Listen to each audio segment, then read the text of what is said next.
Lanjutkan dialog kita, Bapak-bapak masih bersama dengan saya di sini ya. Ada Pak Yusuf Lakaseng, ada Pak Hariko Satria, Pak Muhammad Iqbal, dan juga ada Pak Nyarwi Ahmad.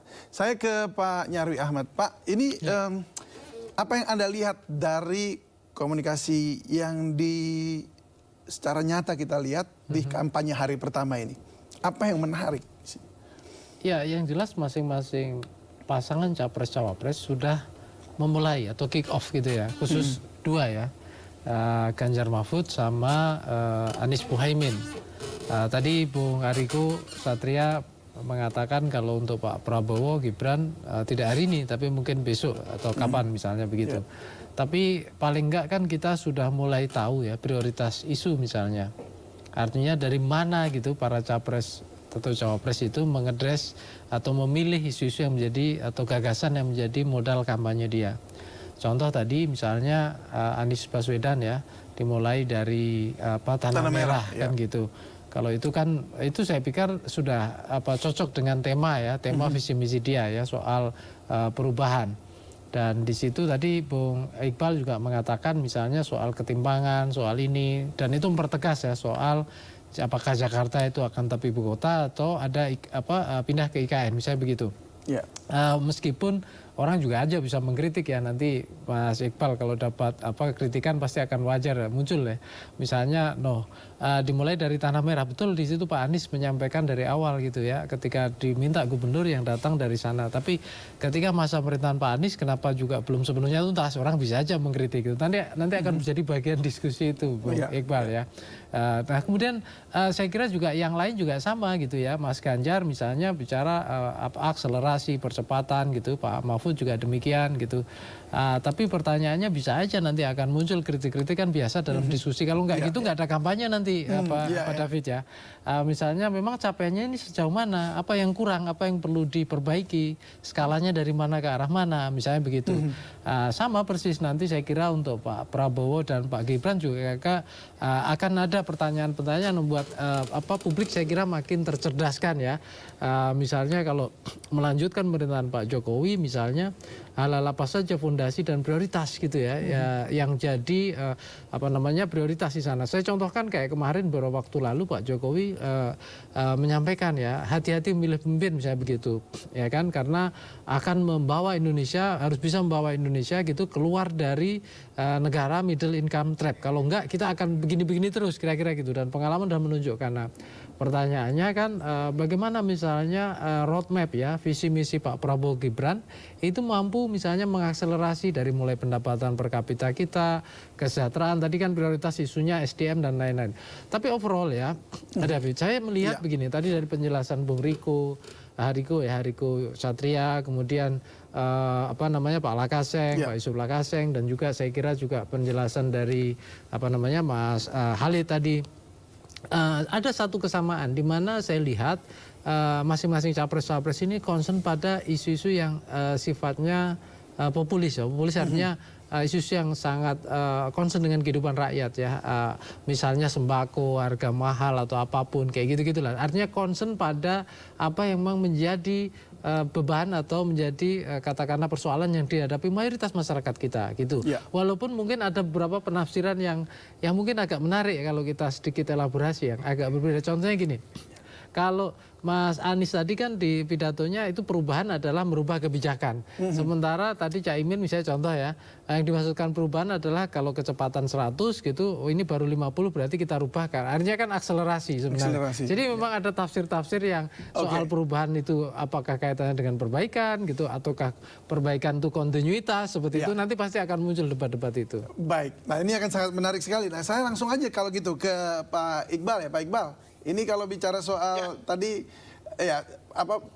narasinya itu sebenarnya yang mana yang tepatnya ini? Memang mau mengakselerasi atau kemudian atau ada perubahan begitu?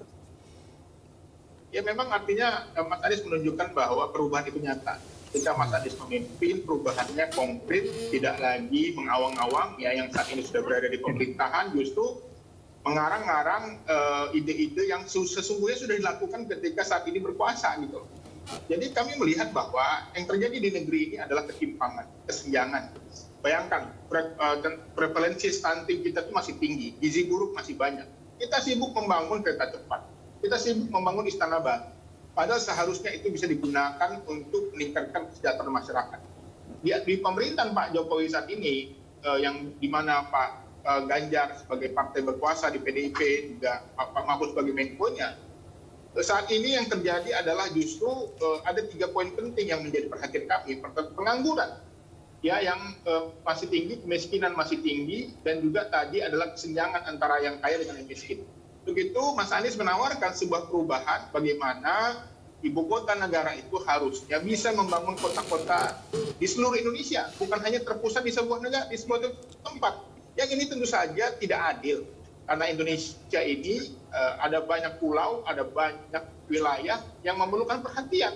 Kalau ratusan triliun diinvestasikan ke sana, sementara daerah-daerah lain tidak ada pembangunan yang merata, ini tentu saja akan menambahkan ketimpangan-ketimpangan. Jadi kami melihat Tanah Merah ini adalah sebuah gambaran bagaimana kepemimpinan dan perubahan itu nyata. Baik, saya ke Pak Hariko Satria. Pak, ini dikatakan tadi, kan Anda juga mengusung untuk percepatan ya, maksudnya untuk mendorong maju nih Pak Prabowo dan juga Mas Gibran. Tapi tadi dikatakan ini malah ada ketimpangan, malah hanya membangun kereta cepat begitu. Anda setuju atau seperti apa? Ada pemikiran lain?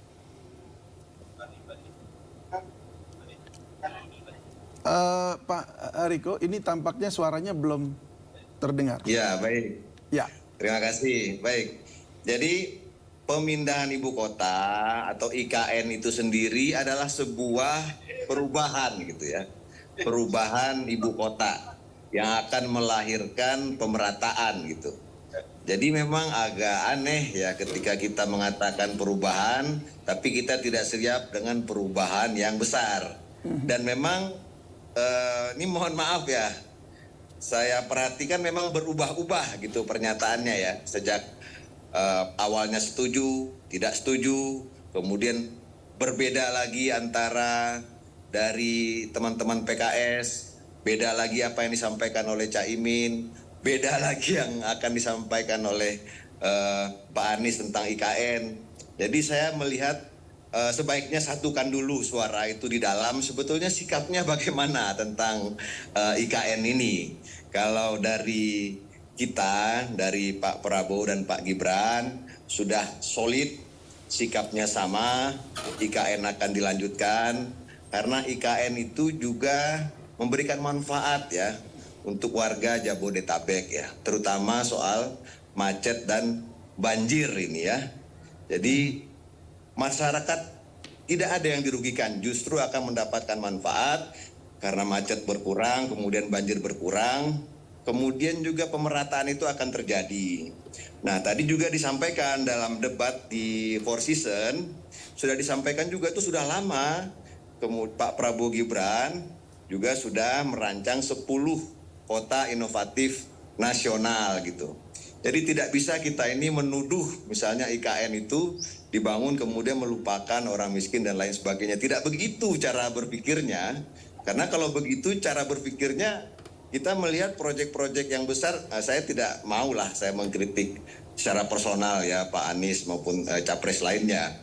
Tapi saya pikir kurang matang diskusi soal IKN ini ya, terutama di internal timnya Pak Anies dan Caimin, karena beda-beda pernyataan tadi. Jadi fakta media menunjukkan Waktu saya mau membantah dulu ini, Anda kalau tidak paham pernyataan antara dari presiden dengan statement partai. Anda harus menyimak dulu pemahaman antara kampanye gagasan partai politik. Berbeda. Mungkin boleh satu-satu dulu Pak. Ya. Jadi memang sebaiknya ini sama dulu. Anda tidak paham antara kampanye sudah partai sama politik suaranya, dan kampanye gagasan baru partai presiden. disampaikan kepada ini menjadi publik. perbedaannya, pemahamannya di situ. Tidak. Jadi Anda pahami dulu tentang bahwa PKS sebagai partai politik yang menolak dengan Mas Anies sebagai calon presiden itu berbeda. Itu harus dipahami dulu. Baik. Pak Hariko masih bersama dengan kami? Oke, baik. Saya langsung saja ke Pak Yusuf Lakaseng. Ya, Pak Yusuf Lakaseng, bagaimana Anda pasangan Pak Ganjar dan juga Mahfud MD, ya ini juga kan bagian dalam pemerintahan yang selama ini ada. Lalu seperti apa kemudian akan mempercepat atau mungkin apakah akan mengubah narasi lagi untuk membuat sesuatu yang baru atau bagaimana?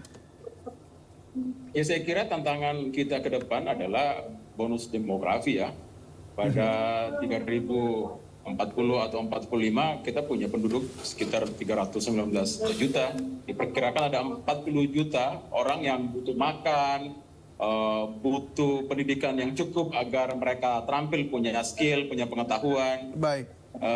Bisa bekerja, diciptakan lapangan kerja yang cukup. Itu yang menjadi tantangan ke depan. Makanya bagi Ganjar ada 3 hal yang harus diwujudkan untuk mencapai semua itu. Yang pertama adalah pemberantasan korupsi, ya. Yang kedua adalah pelipat gandaan anggaran agar cukup untuk membiayai semua program-program agar percepatan kita menjadi negara unggul. Yang berikutnya adalah digitalisasi pemerintahan agar ada efisiensi dan pelayanan serta reformasi birokrasi yang baik. Itu kira-kira yang gitu ya, ini.